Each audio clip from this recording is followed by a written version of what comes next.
Donc, on va réviser ensemble. On en a fait des curseurs ensemble. Donc, les curseurs qu'on a fait, en fait, et moi je continue. Ça, c'est une revision pour vous, mais ça va être important. Gardez les standards de codage pour le TP qui s'en vient. Vous allez en avoir besoin. Alors, nos variables locales commencent par un L. Variables globales, qui sont ce qu'on appelle des variables de package, commencent avec un G. Paramètres avec un P, curseur avec cure, record avec rec. Et les préfixes de fonctions et de paramètres. Fonc pour une fonction, proc pour procédure. Donc, oui, on avait regardé rapidement ce qu'était l'emploi possible pour des gens qui ont fait des cours de développeur de BD. Donc, entre autres, la programmation qu'on appelle de back-end. On avait vu la conception, l'architecture. C'est tous des emplois qui sont occupés par des gens qui font du développement de BD. On a vu qu'il y a aussi ceux qui font l'optimisation de la sécurité, qui sont les DBA, la conception de rapports, et encore aujourd'hui, il s'emploie beaucoup de gens dans ce domaine-là. On a revisé le fait que le moteur PLSQL et SQL sont séparés et qu'il était important dans ce cadre-là d'essayer de minimiser le nombre d'appels au SQL, ce qui nous a amené tranquillement pas vite à la règle d'or. Vous en souvenez-vous de la règle d'or? Ce que tu peux faire en SQL, fais-le en SQL. Et voilà, on va même me mettre le petit chat au cas où il y en a qui auraient voulu l'écrire.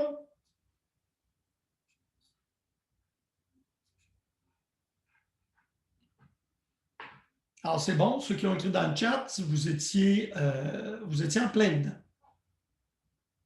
Alors, on avance.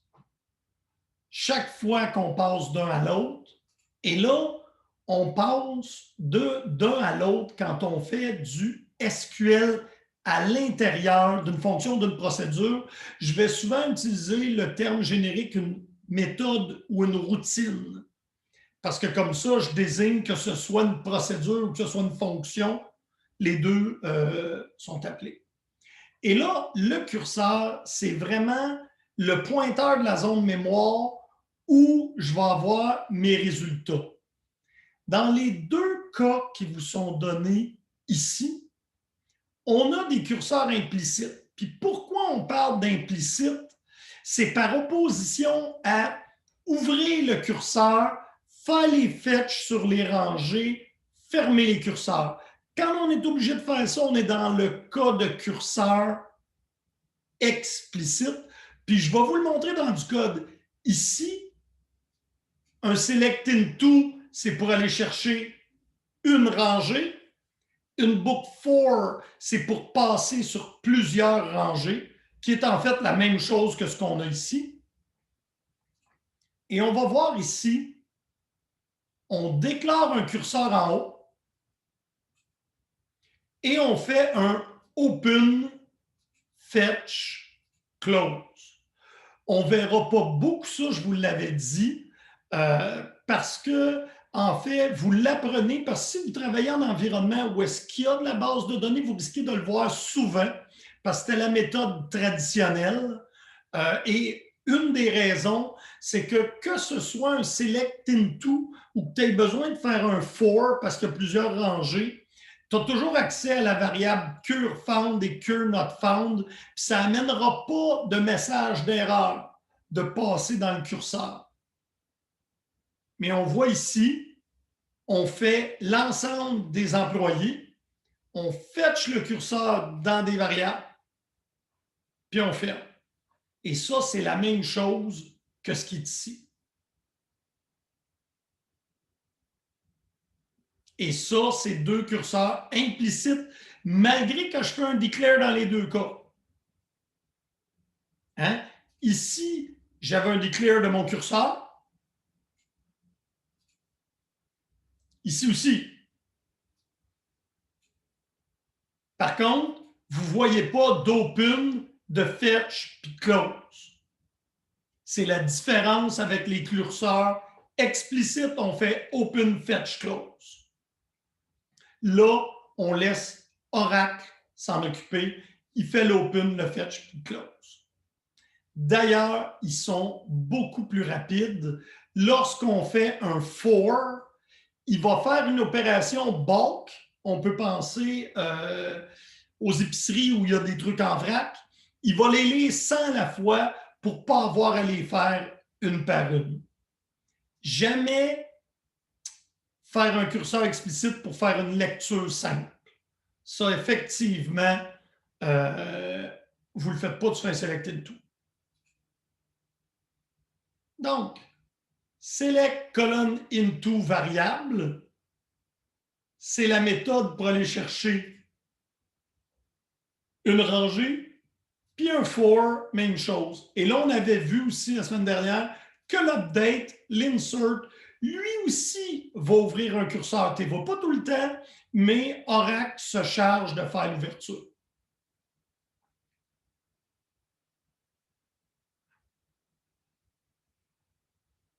Et là, ici, les curseurs, le but principal, c'est de traiter une ligne à la fois. Si on est dans une book 4, on va passer dedans, mais une à la fois. Ne jamais oublier qu'un update que vous lancez, même à partir de PL, lui, là, il va se transférer dans le monde SQL, il va faire toute la mise à jour d'un seul coup, puis il va revenir. Donc, on doit comprendre que le SQL nous permet de travailler sur un ensemble de données et on va essayer d'utiliser le PL le moins possible. Et là, on avait vu l'exemple ici où on avait du côté gauche, puis là, je vous avais fait voter. Alors, malgré que les démocrates ont gagné à gauche, la méthode la plus rapide était celle de droite, qui nous permet de faire une lecture et une visite, tandis que du côté gauche, j'ai une boucle qui va passer sur plein de trucs. Alors voilà, ça c'était de la révision et je vous l'ai déposé. Ça va être couvert dans le chaos. Et maintenant, on arrive dans le prochain, qui est le cours 5, où est-ce qu'on va apprendre la gestion des exceptions.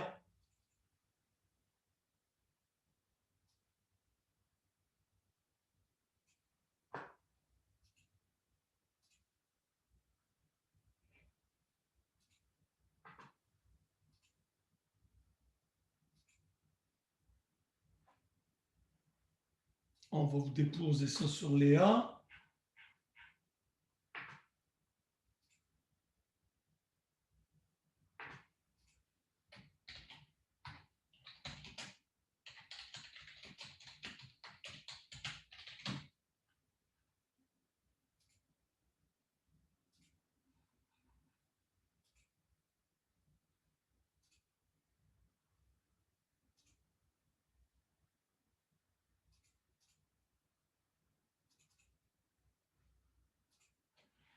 Et ce que j'aime, c'est que dans la gestion des exceptions, vous autres qui êtes habitués de faire des try-catch, vous avez déjà 50% du modèle de ce qui doit se passer pour traiter convenablement une exception. Donc, on regarde ça. Donc, le prochain quiz, je vous reviens. Là, on veut, si jamais il arrive quelque chose dans le programme, traiter l'exception. Donc, vous connaissez déjà la section Declare, Begin, End. Là, aujourd'hui, on se concentre sur la partie d'exception. Et dans le cas des exceptions, qu'est-ce qui se passe? Bien, par exemple, on va avoir une erreur. Il va falloir prendre une décision de ce qu'on fait avec le message, puis après ça, décider si on ramène le SQL qui a été fait, parce que, mettons, on faisait des inserts dans deux tables, puis il y en a une qui n'a pas fonctionné, ça se peut qu'on ait à reculer, ou on veut faire un commit, ou faire un traitement alternatif. Qu'est-ce que je fais dans le cas de l'erreur? Donc, la plupart du temps, on veut afficher, puis on veut loguer l'erreur. Je vais vous revenir avec ça continuellement. Vous souvenez-vous, on a parlé de logger, puis vous l'avez même installé. Puis là, vous devez être comme, oh, monsieur logger, je ne me souviens pas de grand-chose. Eh bien, il va falloir aller le chercher et on va apprendre à travailler avec aujourd'hui. C'est quoi les exceptions? On va lever la date. Donc, les exceptions définies à l'interne. Ça, c'est des exceptions Oracle qui n'ont pas de nom. Entre autres, un Euro 60, c'est un deadlock, mais ce n'est pas une exception qui a un nom d'avance. Par exemple, contrairement à une exception prédéfinie, une exception prédéfinie, c'est une exception qui arrive, par exemple, si tu essaies d'insérer une valeur dans une clé primaire ou unique, tu vas avoir une erreur, aura 0001. Du val on index, on va être capable de la traiter avec son nom d'exception. Donc, dans les exceptions Oracle, on en a deux. Soit qui sont définis à l'interne, c'est toujours ceux d'Oracle, ils n'ont pas de nom. Alors là, il faut traiter le code d'erreur. Soit qui sont prédéfinis, c'est toujours des erreurs Oracle, mais ils ont un nom. Entre autres, on voit ici Duke Valon Index, il y a When Not Found, il y en a plusieurs autres. Ceux-là, c'est le fun parce qu'on voit leur nom. Et là, on a les exceptions définies par l'utilisateur. Alors là, tu peux toi-même, dans ton programme, créer une exception. L'âge ne peut pas être plus petite que 0, par exemple. Ça sera une validation que tu fais dans laquelle tu définis une exception.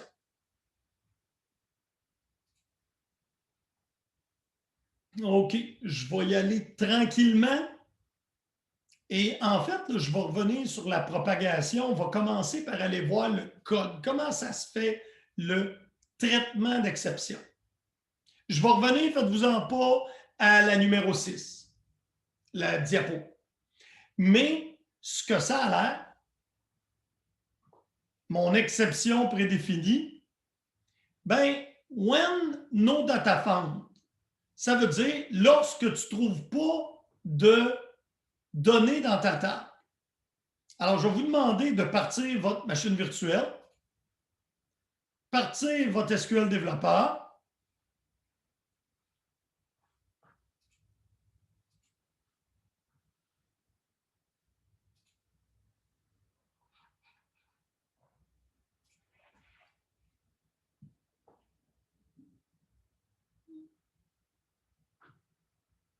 Et là, on va se remettre à écrire un peu de PL.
Est-ce que tout le monde a son SQL développeur de démarrer? Faites ceux qui ne l'ont pas, s'il te plaît, faites-moi signe. Y a-t-il des problèmes? S'il n'y a pas de problème, ben, on va pouvoir commencer à traiter nos premières exceptions.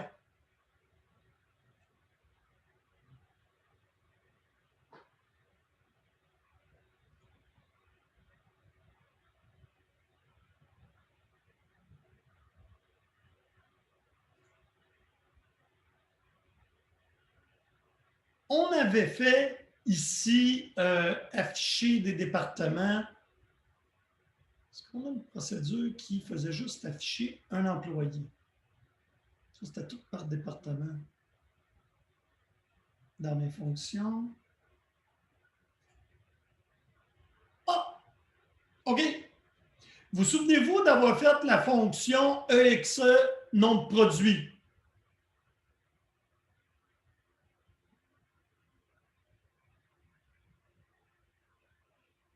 Y a-t-il quelqu'un qui peut me dire à quoi servait cette fonction-là?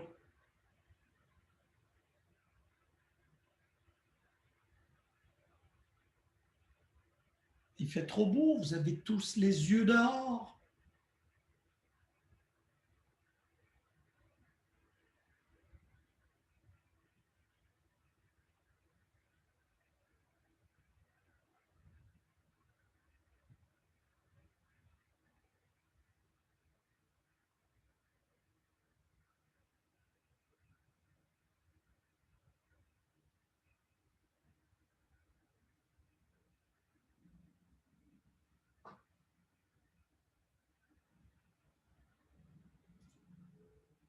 OK, moi, je veux juste savoir, est-ce qu'il me reste des étudiants dans le cours? Oui, on est là, mais moi, par exemple, j'essaie de me rappeler. Mais regardez, il y a le code devant vous. Premièrement, qu'est-ce que ça reçoit en paramètre, ma fonction? Idée du produit. Et voilà. Donc, ça recevait une idée de produit et on voulait retourner la description. C'était ça. Là, ça, c'était horrible. On va premièrement aller voir la table. Hein? La table s'appelle OE Product Information. Alors, je vous demande de faire un select pour la maîtriser. On s'en vient ici, Scott.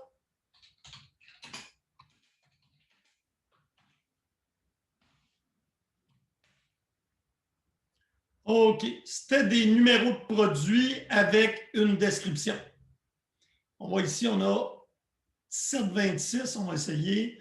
Where Product ID.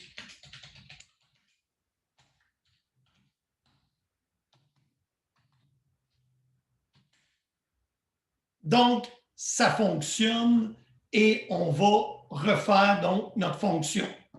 La fonction avec ce nom de produit reçoit en paramètre un PProductID et va retourner la description. Et maintenant, on va faire un select. Donc, on veut la description.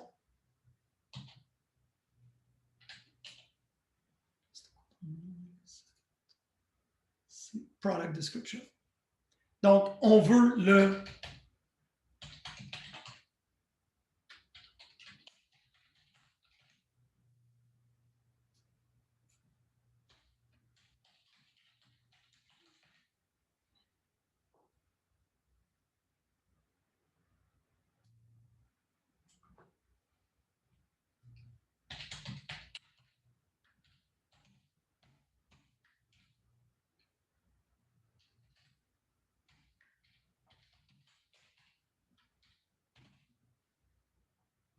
bon, là, on a pas mal simplifié.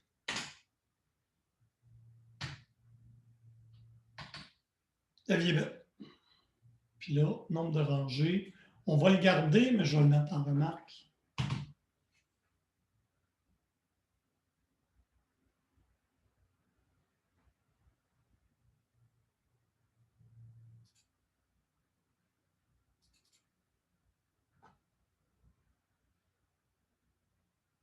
OK.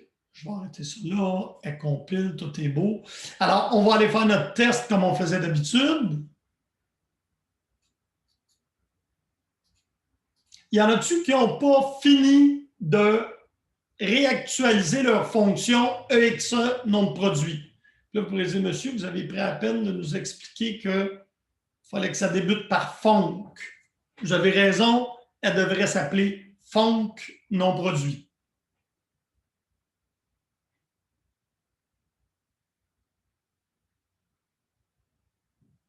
Pour les besoins de la cause, on revient ici.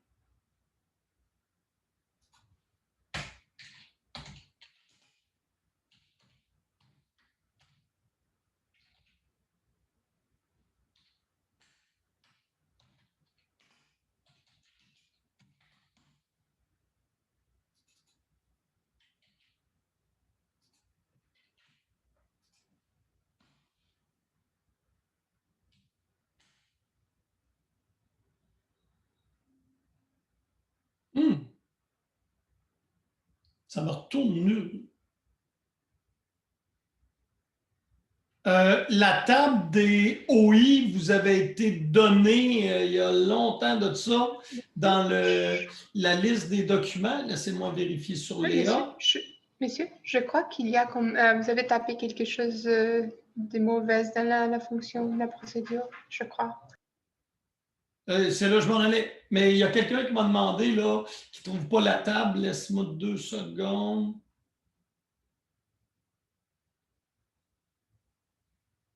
C'est un exercice. Il est dans la. Pour ceux qui n'ont pas les tables, là, c'est le script pour les exercices OI. Ça a été fait à la semaine 6. Ça va-tu, Christian?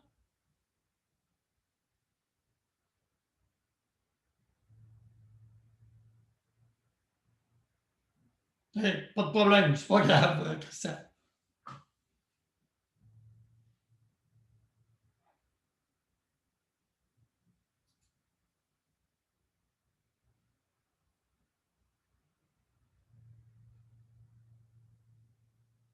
Pourtant, ça n'a pas l'air mauvais, ça. Il y a une erreur de frappe où est-ce que le begin, juste après le select ProIdoc description. Oui, il pourrait même pris.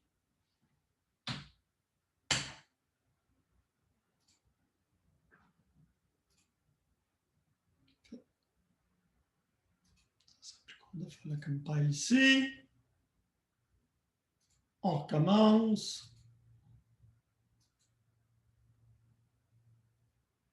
Bon, là, on devrait tout être rendu au même endroit et ça nous retourne la description de produit. Quelle est mon erreur ici?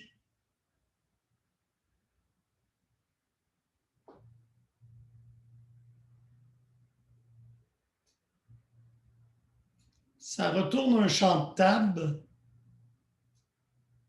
et je devrais donc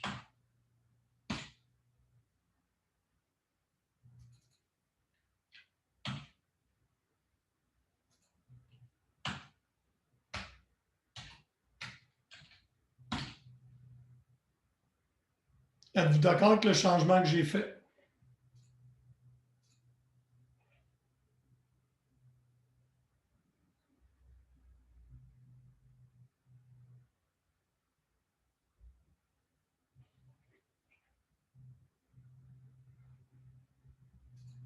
On recommence, on s'assure qu'il fonctionne toujours.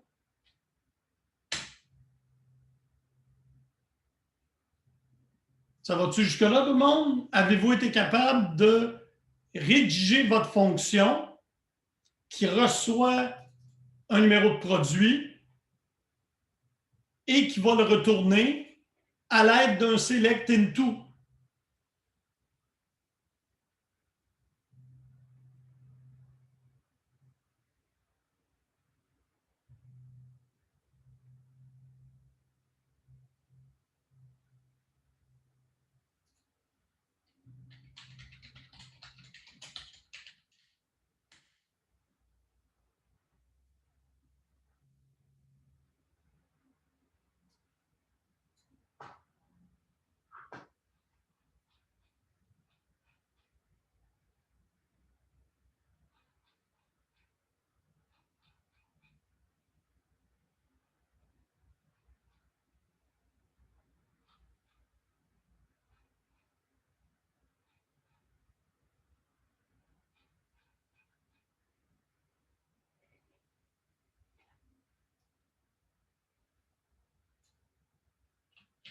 On va en profiter pour ajouter longueur.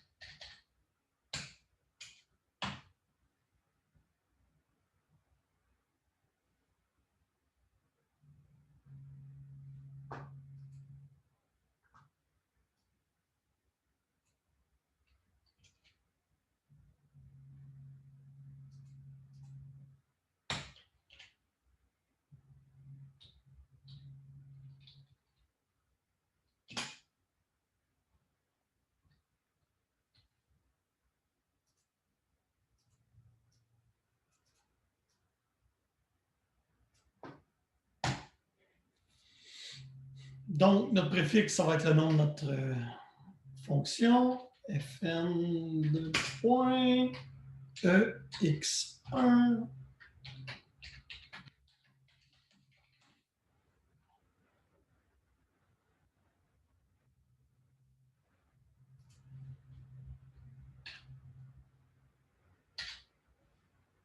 Ça ici, ça devrait toujours être au début.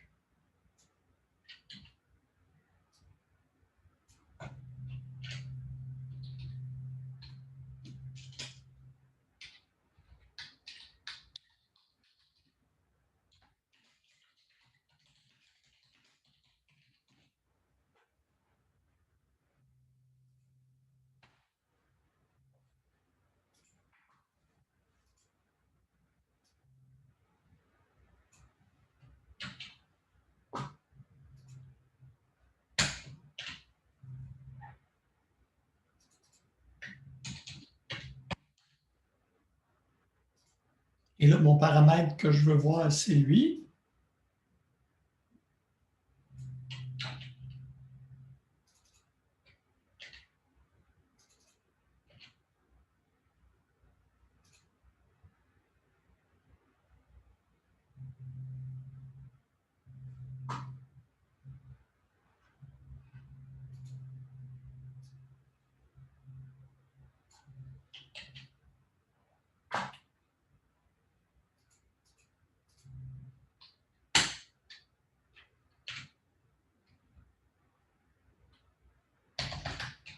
Là, pour ceux qui se demandent où est-ce que je prends ça, vous avez un document qui vous a été fourni qui s'appelait Installation et utilisation de Logger. Est-ce que je me trompe?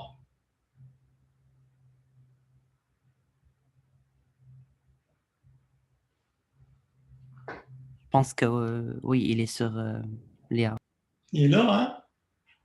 Donc, allez le chercher. Et là, dans tout ce que vous allez développer, là, je veux toujours. Faites facile, ces trois-là, c'est toujours les mêmes. En fait, toutes les lignes, c'est les mêmes. Tout ce qu'on change ici, c'est après le begin, tu vas ajouter aux paramètres tous les paramètres que tu as passés à ta fonction pour en garder une trace.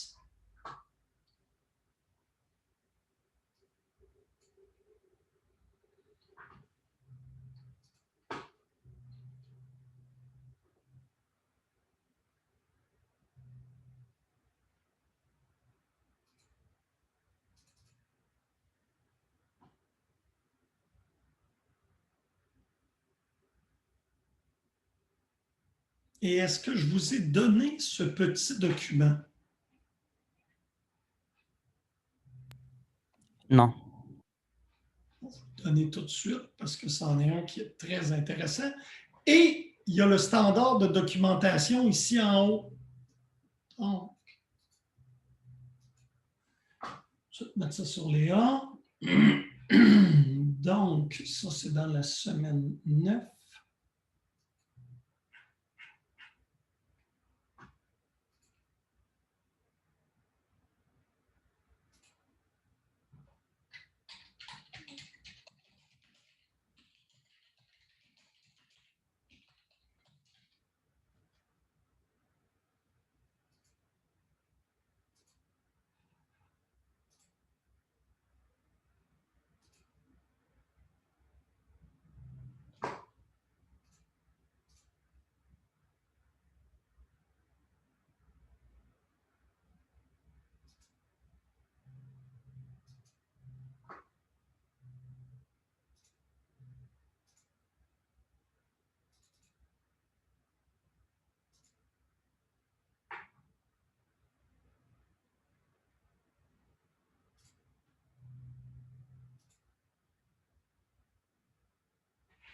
C'est déposé.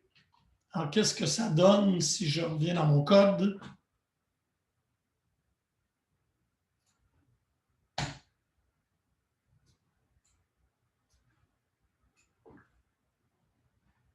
J'ai donné un exemple ici.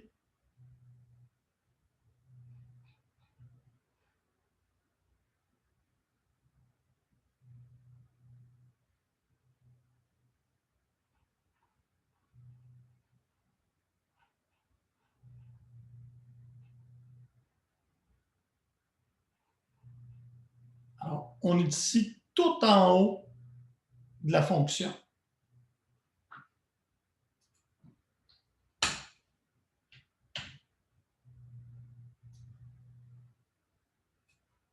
Donc, à quoi ça va ressembler maintenant que c'est codé comme il faut? C'est ma fonction qui est ici.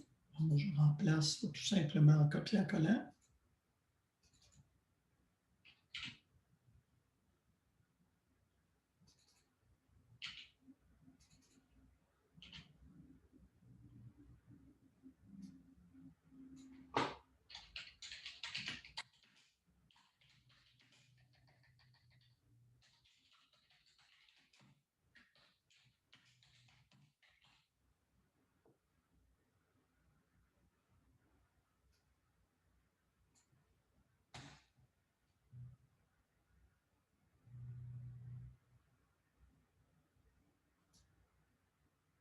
Donc là, ici, on a un exemple de comment utiliser la méthode.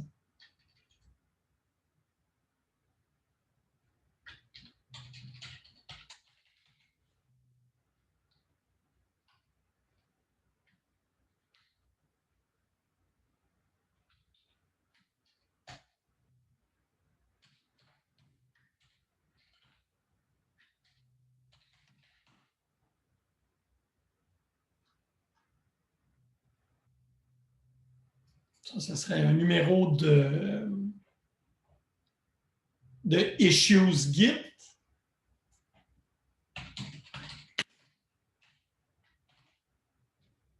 L'auteur, c'est vous. La date créée, on va être sans date d'aujourd'hui.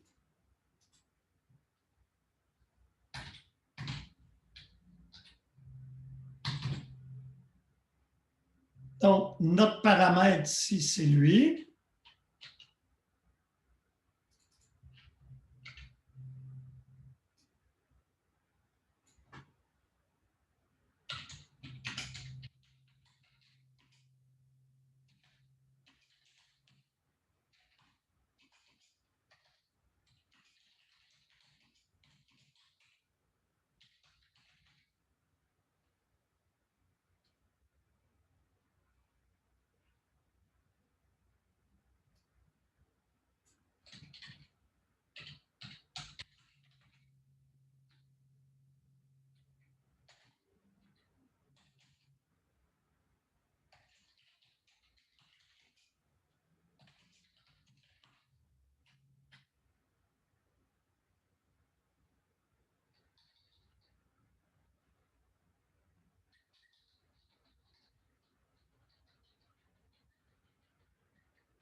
Donc, ça, c'est votre standard de documentation. Vous devez trouver que ça ressemble pas mal à Javadoc.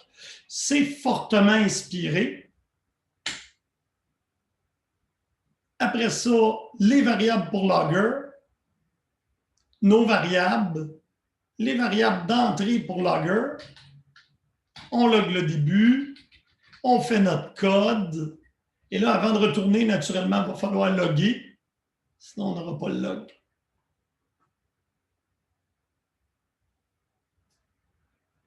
Donc, on va essayer de compiler ça. Il n'y a pas d'erreur. On va essayer de la réexécuter ici. Elle fonctionne toujours.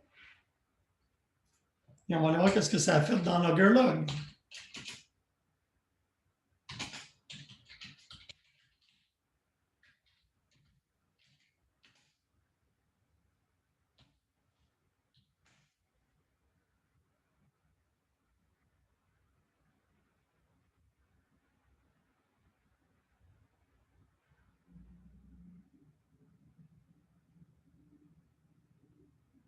Ah, on a mis notre log à warning.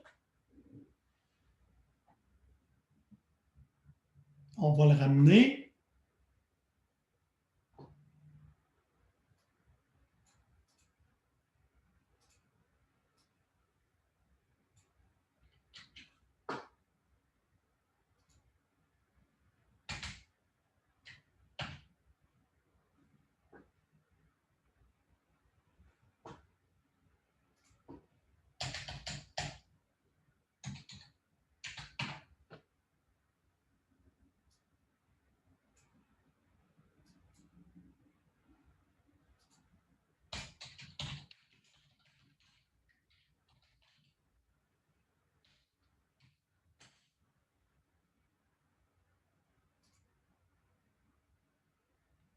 Et on va vérifier le résultat de notre fonction.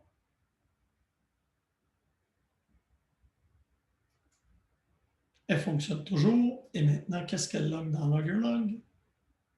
Les deux lignes. Donc, j'ai mon début, le nom de ma fonction,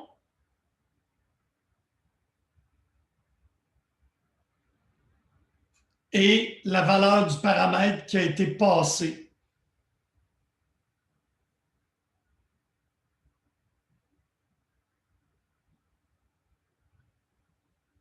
Est-ce qu'il y en a qui ont de la difficulté avec des morceaux? Ah ben oui, pas de problème. Je recommence lentement. Premièrement, je vous demande pour chacune des fonctions que vous allez rédiger jusqu'à maintenant, vous allez me mettre le Javadoc qui est ici, qui comprend le nom de la fonction et ce qu'elle fait. Des notes, si vraiment tu en as besoin, là, on t'en met. Un exemple d'utilisation. Là, j'ai oublié de mettre ici. Mon exemple n'est pas complet. S'il y a un numéro de ticket, ben, ça serait le numéro du issues de Git. C'est qui a écrit la fonction, la date qu'elle a été écrite. Si tu as plusieurs paramètres, tu répètes la ligne @param. Puis si c'est une fonction, il y a un @return. Donc, ça ici, ça doit être là pour chaque développement que vous faites. Et ça va aller dans votre TP. Alors, important. Monsieur? Ensuite, les variables de Logger, tu n'as pas besoin de les apprendre par cœur. C'est du copier-coller. C'est pour préparer Logger. Tu vas demander, monsieur, où est-ce qu'ils sont? Dans l'exemple qui est ici.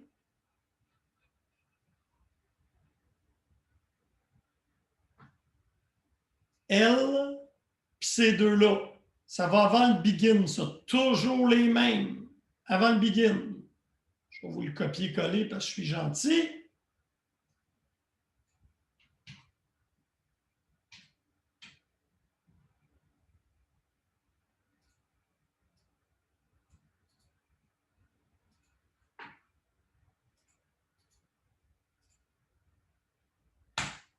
Donc, ça, c'est la définition. En fait, je répète encore plus gentil. Et merci.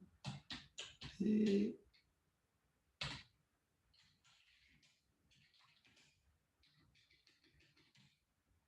Est-ce que ça va?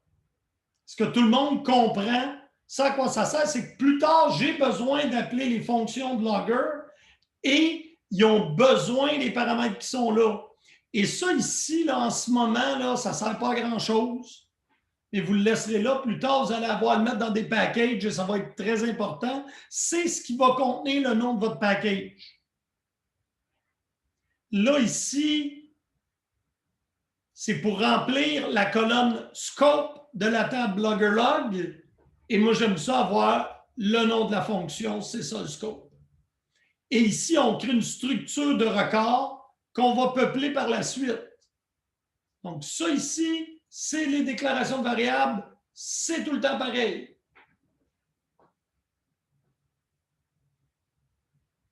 Et après ça, encore là, la recette de gâteau, tout le temps pareil. Ces deux-là ici que je vais vous donner. Je vais même vous donner le begin. Tiens, comme ça, vous saurez que c'est toujours après le begin.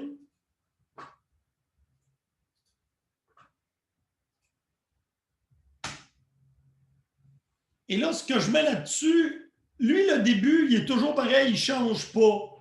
Lui, ici, je vais le répéter autant de fois que j'ai de paramètres que ma fonction, ma procédure reçoit. Donc, LoggerLog ajoute LParam, en fait.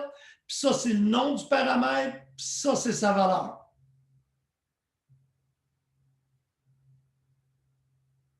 Et pour le moment, je ne fais pas de traitement, je n'ai rien. Je log toujours le début de mon traitement et la fin.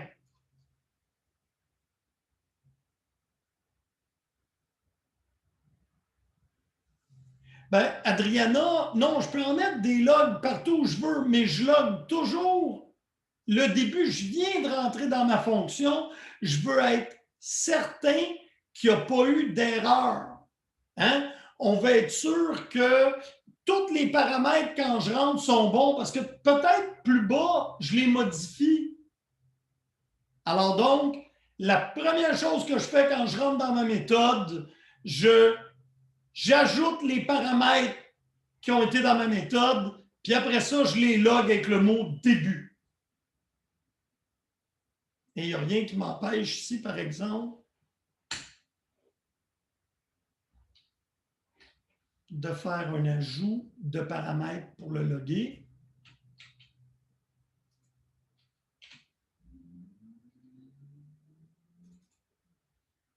Donc là, on va avoir un L description.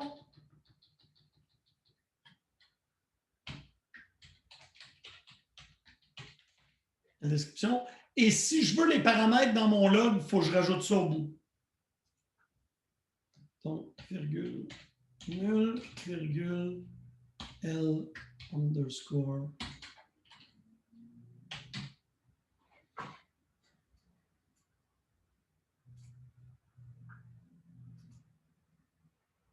Et avec ça, je compile. Là, je vais aller vider ma table et je vais la rouler une nouvelle fois. Donc, delete logger log. Commit. Et je réexécute ma fonction. Et on va aller voir ce qu'il y a dans logger log à partir de ce moment-là. Donc, le texte, c'est ce qu'il y a toujours au début.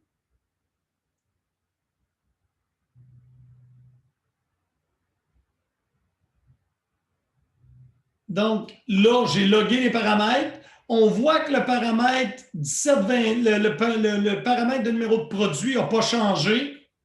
Puis, je n'avais pas besoin de loguer la description, il était nul. Puis là, j'ai voulu loguer la description. Je voulais être sûr qu'il était bon. Donc, ça me permet, il y en a d'entre vous la dernière fois qui m'ont dit, bien, ça me permet donc de faire des traces. Oui. Et la méthode que je vous propose, c'est des traces systématiques. Tu vas toujours être capable de regarder. Ah, OK.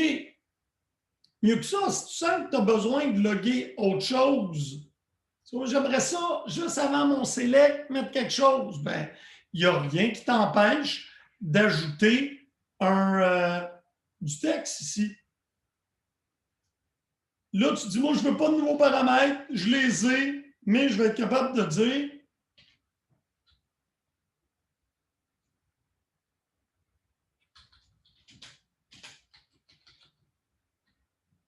ça ici, on ne loguera plus de paramètres. C'est juste le texte qui m'intéresse pour me laisser une trace à moi. Et là, au lieu de début, je mets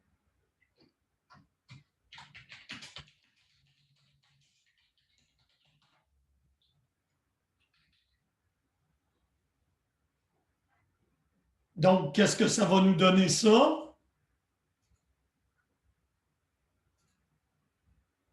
On va aller le vider.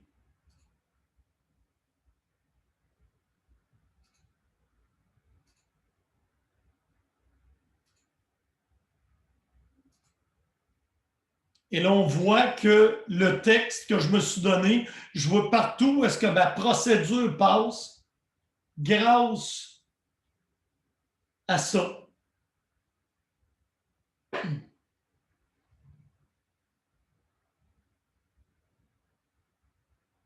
Oui, en fait, on va aller voir dans les exceptions et c'est là que je vous amène. Tranquillement, pas vite, on va en prendre l'exception. Mohamed, logger, ce que ça sert, c'est d'être capable de suivre l'exécution qui s'est passée.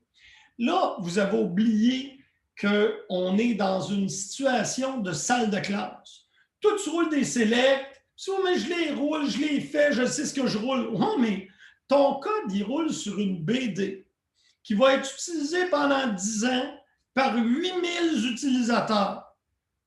Fait que là, quelle fonction crash, où, pourquoi, comment, tu t'en souviendras pas. La seule façon, quand tu vas avoir des bugs, de t'aider, ça va être d'aller faire un tour dans ton logger log. Alors, c'est pour ça que tu veux loguer tes valeurs. Tout à coup, ici, là, on est dans une fonction et on remarque que le product ID est modifié. Ah, j'ai fait du code pas bon. Je vous donne l'exemple. C'est sûr qu'on a des petits exemples, mais peu importe pourquoi. Il y a quelque chose que je fais et que je ne sais pas, puis je vais faire ici.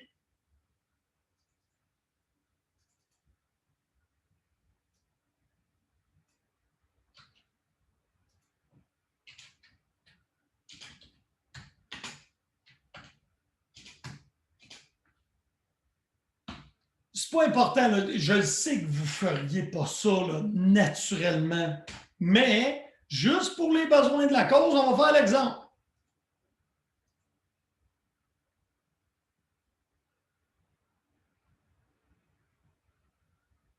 Au mieux que ça, je ne peux même pas l'incrémenter ici.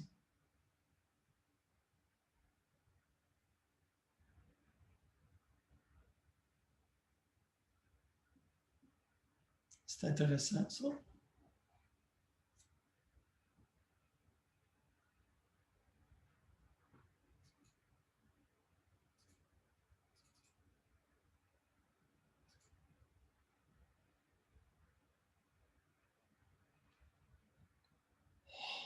C'est hot. OK. C'était pas un message d'erreur. PLS 00363. C'est intéressant, ça. Pourquoi je ne peux pas l'assigner?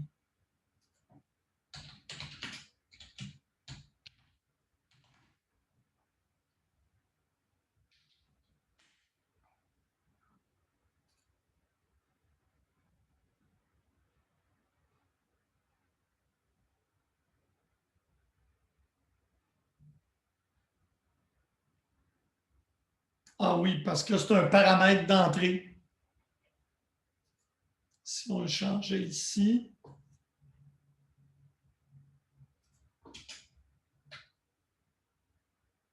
Je vais faire un in-out dans une. Ah oui. Pour les besoins, je l'ai mis en in-out. Ah non, même pas, il ne veut pas.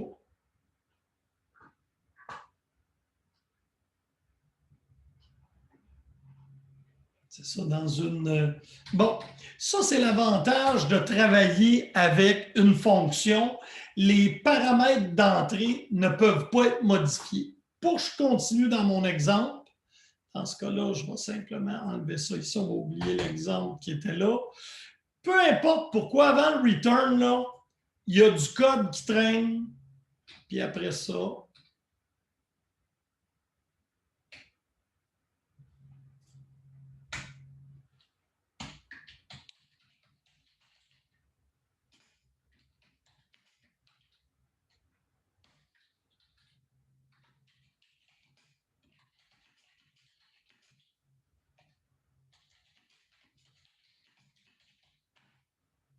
c'est ça qui traîne. C'est pas important. Pourquoi? C'est là dans ton code, mais on comprend là, qu'une fonction normale, elle n'aurait pas 3 logs écart comme j'ai là. Mais dans le cas qui nous intéresse, si on va juste s'assurer que ça, c'est bon.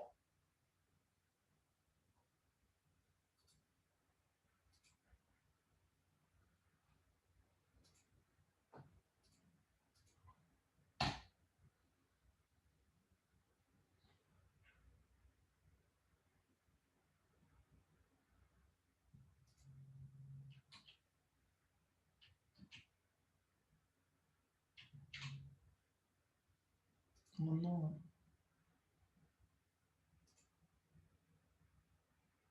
Donc, on va aller vider notre table de logger.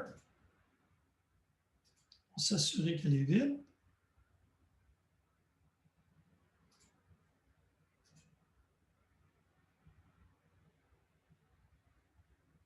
Les petits boutons aussi sont plus disponibles.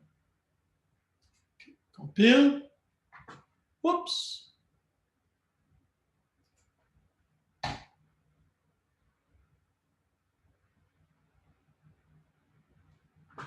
OK, c'est fait. Alors là, on l'appelle. Oh my God, comment ça se fait que j'ai cette affaire-là? Puis là, naturellement, c'est pas aussi visible que ça. Il y a quelqu'un qui t'appelle et dit dans un rapport, j'ai ceci était mon nom de prog. On va aller voir là. Puis là, d'un coup, on est au début de notre procédure. On sait que c'est la procédure EX un nom. Et on regarde les valeurs de paramètres. Le product ID est bon, donc ce n'est pas un problème. L description est affectée en dur. It's 14 hours. Donc, on est comme ah oui, c'est vrai, c'est ça le bug. Je devais avoir laissé en quelque part une trace. Là. Si je pèse ici en double, là, puis je pèse là-dessus, je vais l'avoir.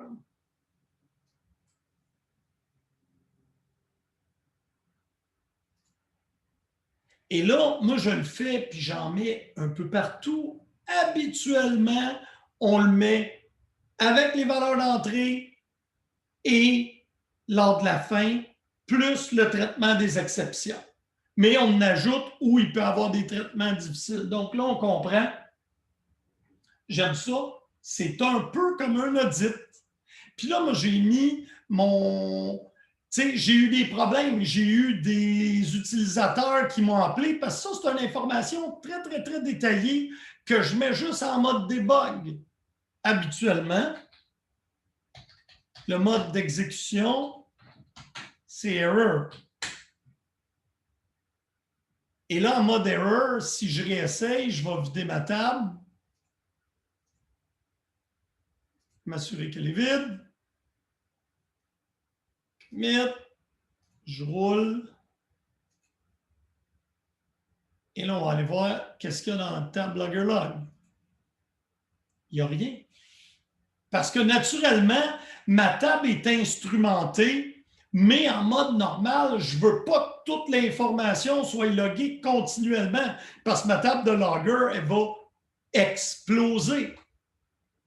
Alors, quand j'exécute normalement, je suis en mode exec logger.set level logger.gerror. Donc, il va loguer juste les erreurs. Là, je suis en mode debug. Il va loguer tout.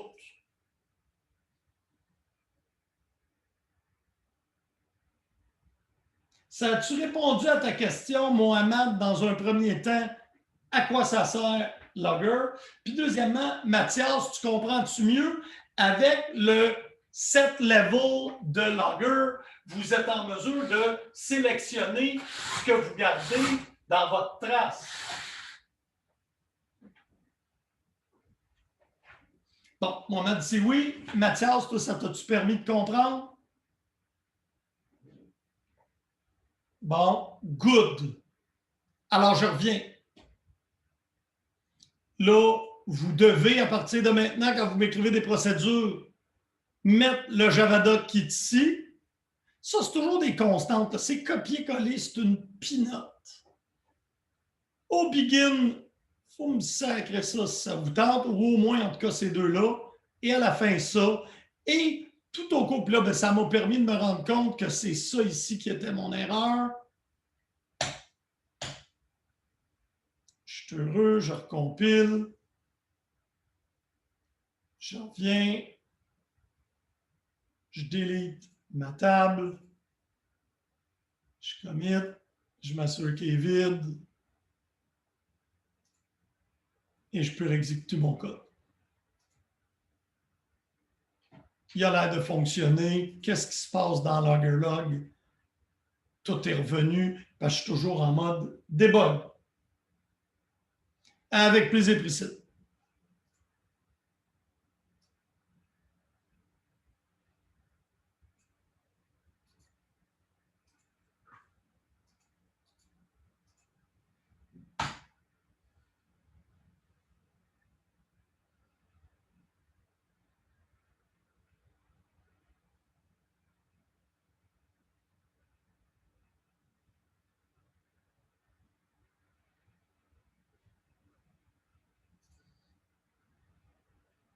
Est-ce qu'il y en a qui n'ont pas compris?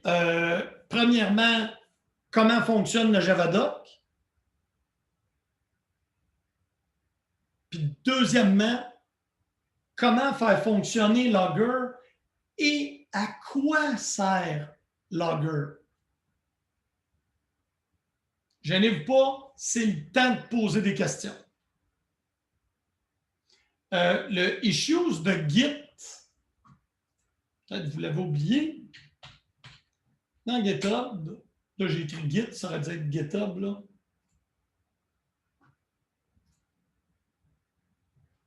Ce sera pas long, je suis après reloguer dans Git.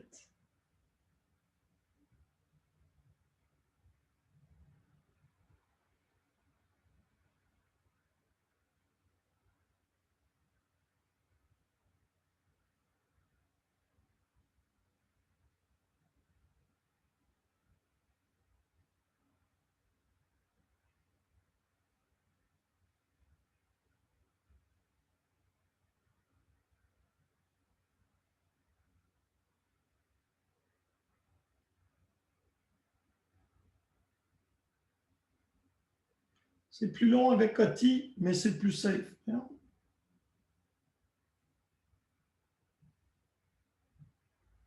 C'est la journée que ton téléphone décide de ne pas te répondre.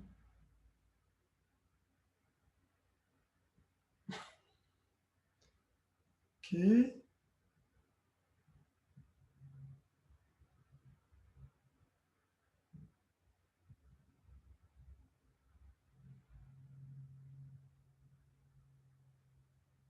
Ah, Coty. Excusez.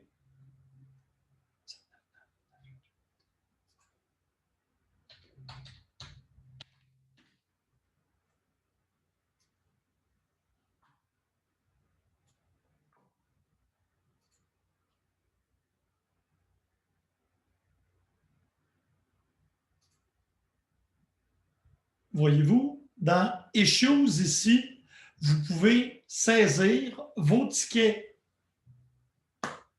Donc, quand tu travailles à deux, ben, quand il y en a un qui fait des tests, trouve des erreurs, il peut créer un Issues et tu peux le référer.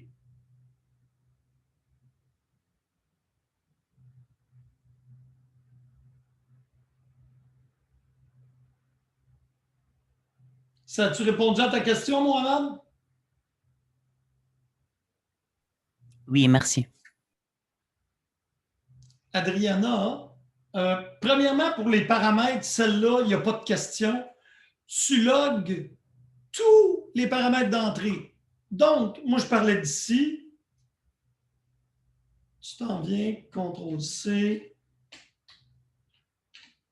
Puis là, mettons, là, il y aura un Product ID numéro 2.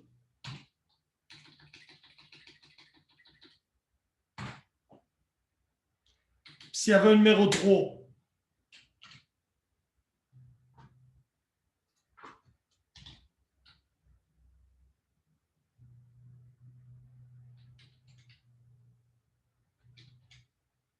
Là, pour qu'il fonctionne, je vais te les mettre en haut.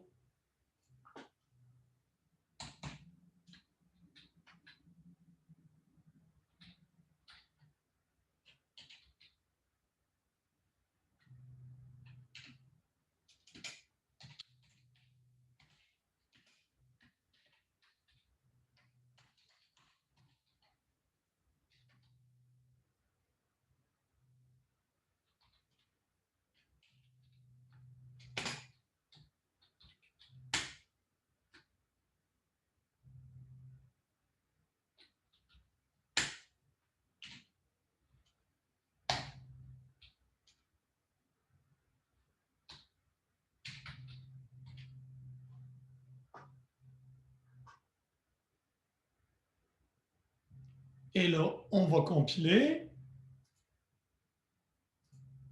On va vider la table de logger-log. En fait, là, je devrais faire truncate. Ça va rendre ça plus... Ça n'a pas besoin d'être une opération loguée. On va s'assurer qu'elle est vide. Et on roule notre méthode. Oups! Excusez. mon erreur. Dans mon default value que j'ai créé, c'était un number, ça. Fait qu'on va mettre 1, 2, 3, 4, sans ça.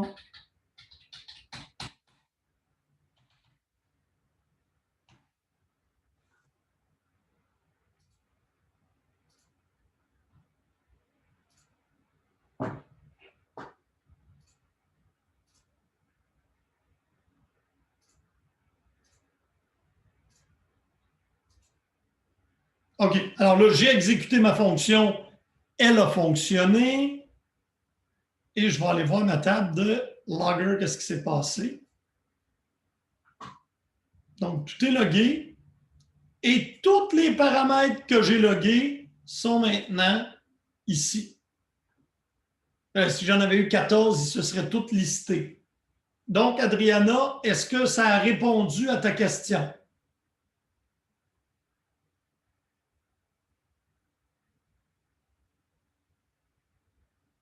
Parfait. Alors maintenant, je vais être gentil, je vais fournir, là je vais enlever ça parce que je sais que ce n'est pas bon, mais ça vous a permis de voir comment utiliser Logger. S'il n'y avait plus de paramètres, ça c'est beau. Ici, ceux-là, ce n'est pas nécessaire. Donc, comme ça.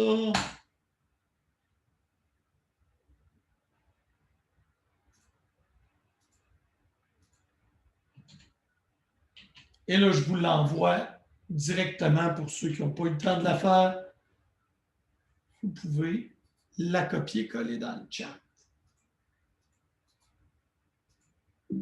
Oh, c'est trop long pour le chat. Oh, c'est trop long pour le chat. Je peux pas. Ça fait boum. Alors, je vais gentiment la sauvegarder.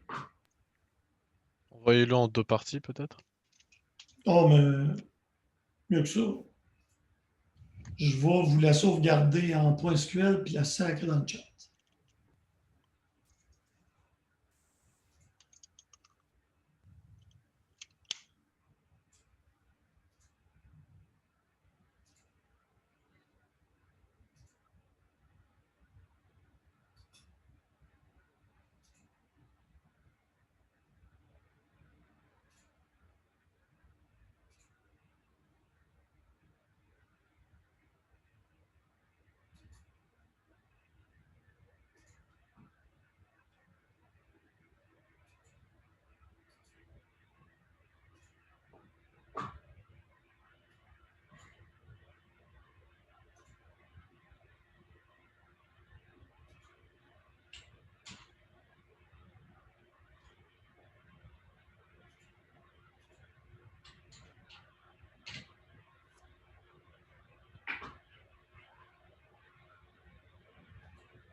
On voudra passer ça ici.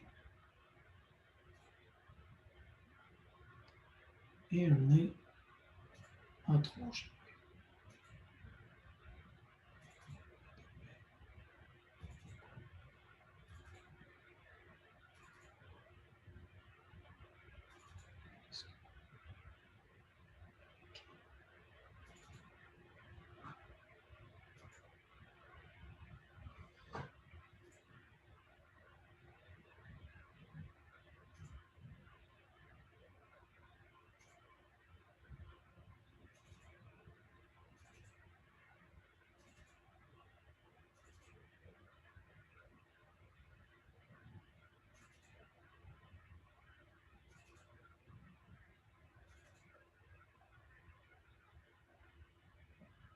Je vous ai envoyé dans le chat la fonction complète.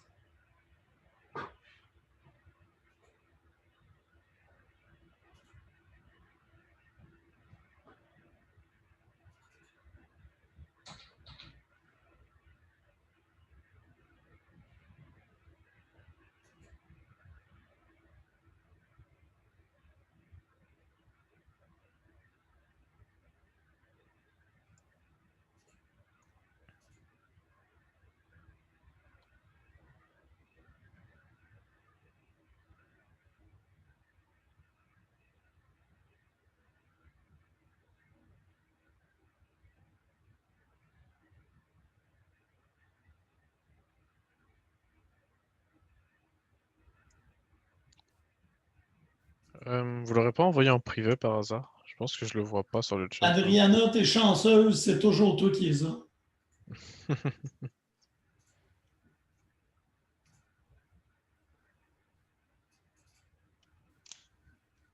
Là, je pense que vous allez toutes l'avoir. Ouais, bah, moi je le vois en tout cas.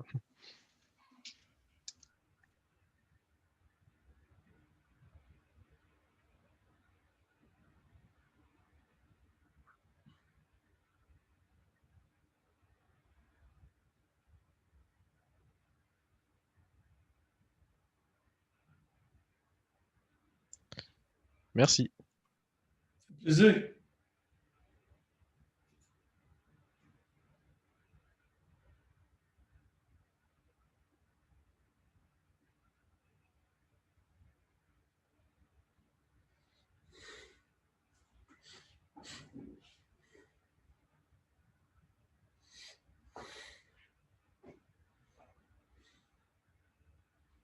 Il y en a-tu qui se souviennent de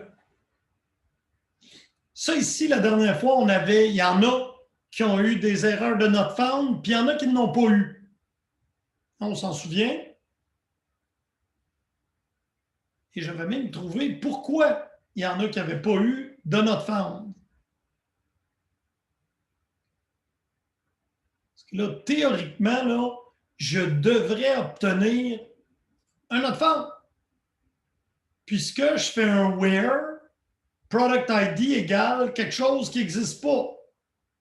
Et pourtant, si je le fais comme ça, je n'ai pas de problème. Mais si je le fais avec un begin, je vais appeler la fonction.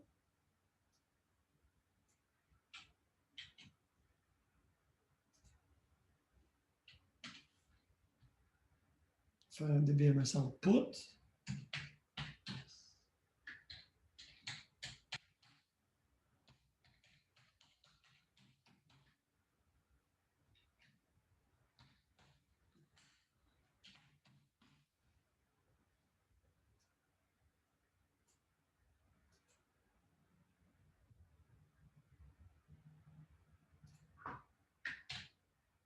Attention au petit underscore qui va là.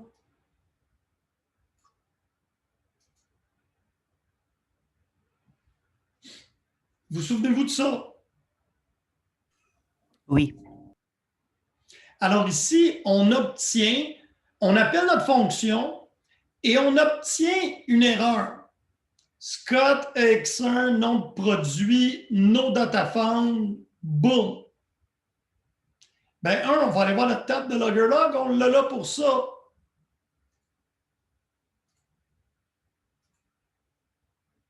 Et là, on sait que c'est la dernière. Habituellement, là, on fait, moi, je suis paresseux, order by ID descending. Et là, donc, celle qui est là, c'est la dernière chose que j'ai fait. Et là, que je vois un paramètre qui est 9999. Je sais qu'il n'y a pas de produit 9999. Par contre, ça me donne une erreur. Donc, soit que je la traite, donc ça donne une exception, ça.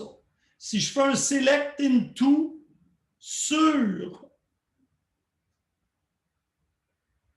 une table et qu'il n'y en a pas, je vais avoir l'erreur. Puis ici, je vois bien que c'est mon product ID qui n'est pas bon. Ce 999, il n'existe pas. Donc là, on va commencer par traiter l'exception. Donc, l'exception, il s'en va toujours ici.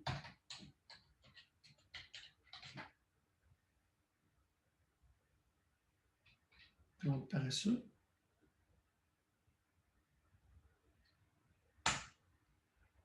When no data found.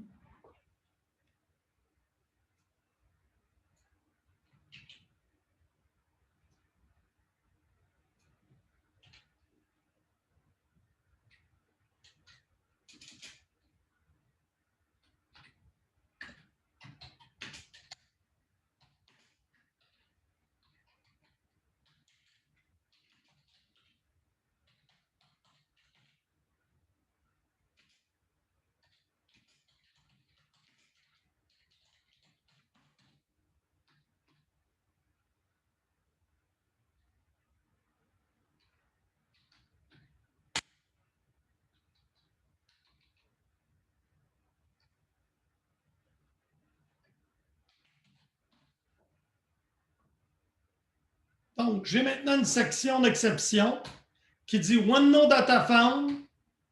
Puis là, description est égale à ça. Il va falloir le retourner.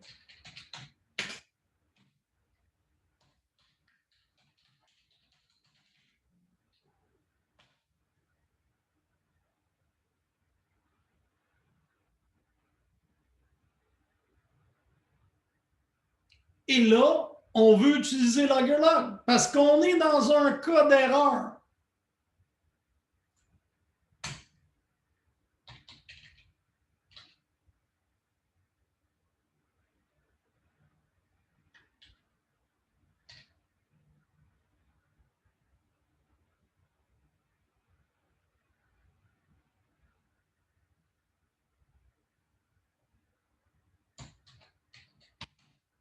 Donc là, on est dans une erreur.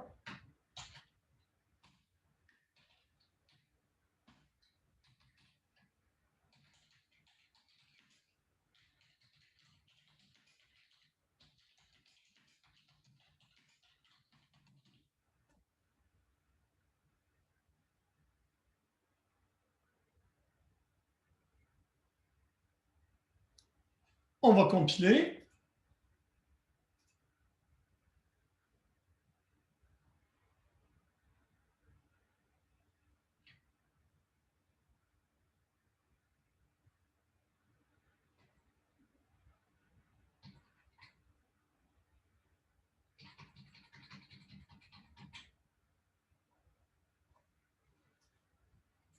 Là, c'est log error, pardon.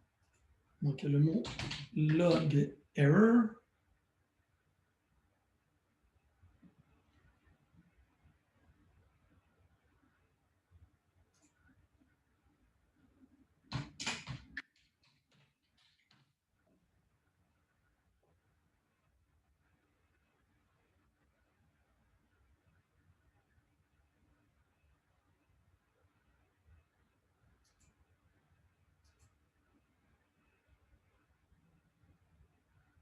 Alors donc, maintenant, là, dans mon exception, au lieu de faire un logger.log qui est informatif, je vais faire un logger.log error.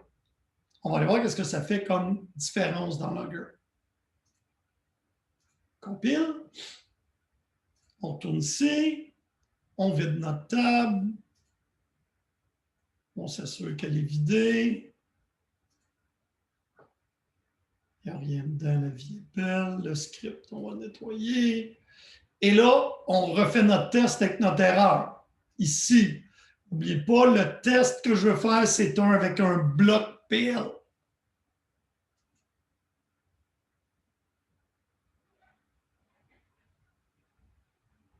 Fantastique, j'ai plus d'erreur. La vie est belle. Ça, j'aurais pu le connecter, par exemple, via Scott. Donc, j'ai plus d'erreur, mais qu'est-ce qui s'est passé selon Logger? Donc, mon dernier est en haut. Ah, voyez-vous, données introuvables, numéro de produit invalide, aura 1403, nos data files. Donc, il est arrivé une erreur.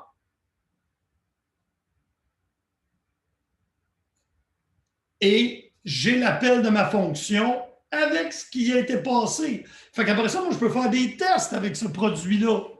Donc, en ayant logué tous mes paramètres d'entrée, en ayant logué l'erreur, et là, vous comprenez que lorsque l'erreur arrive ici, l'exécution s'en va ici. Et ici, j'ai mon logger.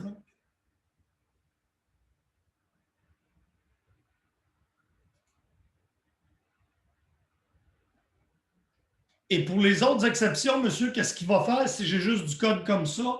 L'autre exception, ouais, il n'a pas fait le return, c'est ça que tu me dis. Je faisais quoi avec? C'était une bonne question que tu as soulevée. Ici, j'ai dit Oui, il l'a fait ici. C'est beau, Adriana? Mais là, c'est moi qui traitais le cas d'erreur. Fait qu'un coup qui est traité, le cas d'erreur, c'est beau.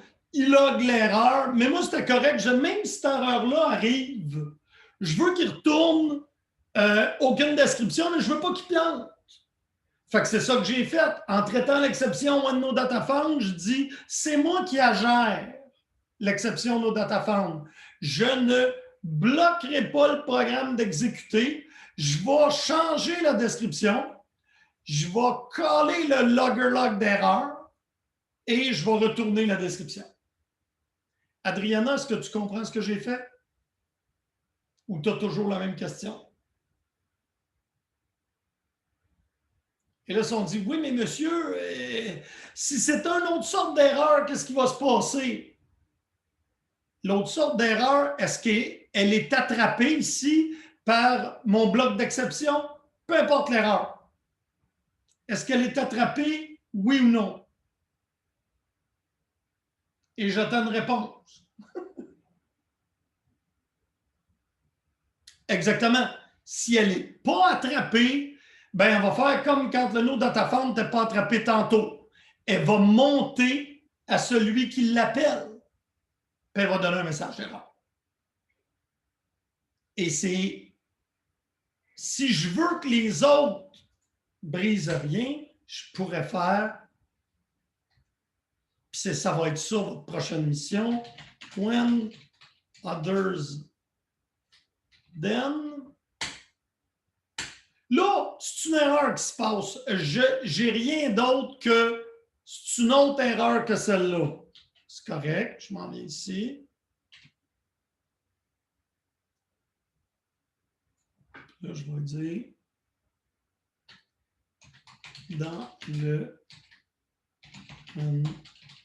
others. Vous allez dire, oui, mais je peux-tu savoir le message d'erreur? Oui.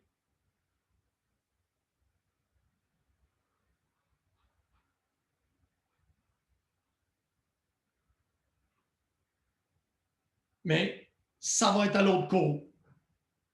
Puis là, après ça, on raise. Puis en faisant le raise, je vais loguer, puis je vais retourner à celui qui m'appelle le fait de prendre l'erreur. On va en voir un petit peu plus au prochain cours. Il est quand même 2h30. Je vous ai roulé ça comme... Moi, je serais prête à vous laisser partir. Je pense que vous avez travaillé très fort, mais je voudrais que tout le monde, au moins, ait fait la procédure avec la section d'exception. Est-ce qu'il y a des questions? C'est fini. Là. Je demeure disponible pour les questions.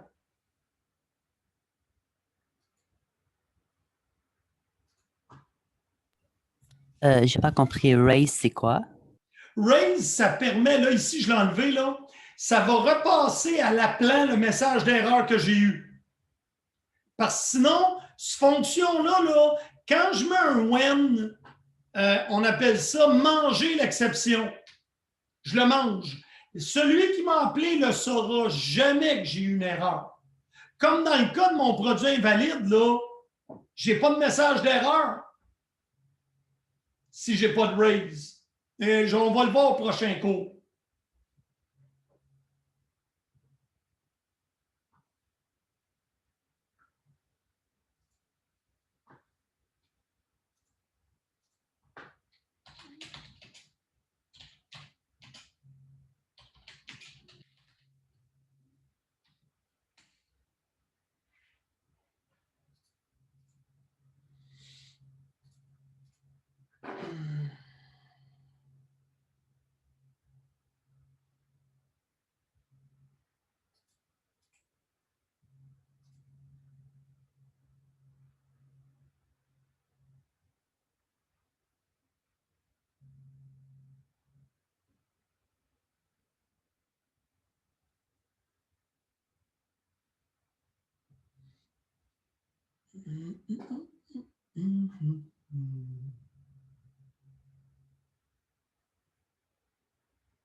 Il n'y a personne qui a des questions?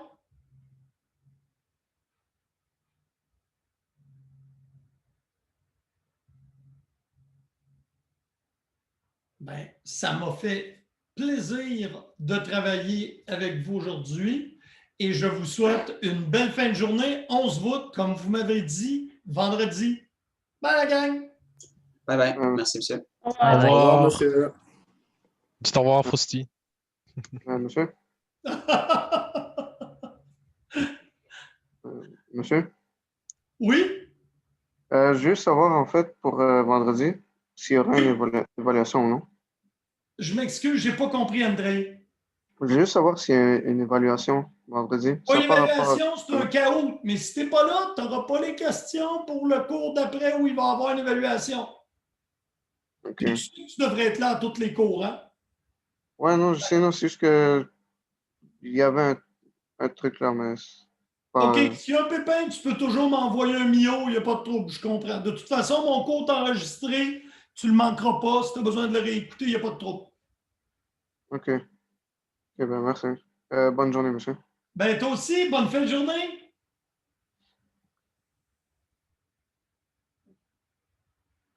Attends, juste pour savoir, j'ai encore. Oh, oui, le problème avec le debug, c'est pas particulièrement grave. Tu viens sûrement de comprendre, Adriana, que je vais utiliser beaucoup plus Loggerlog pour troubleshooter que le débugger.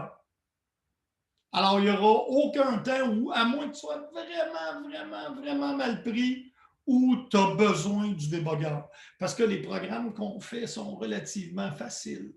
Alors, moi, ce que je voulais, c'est que vous ayez la compétence de l'installer, de voir que ça existe. Le fait qu'il ne marche pas, je te dirais que ce n'est pas ultra grave. Ça répond-tu à ta question? Ça m'a fait plaisir. Bye, Adriana.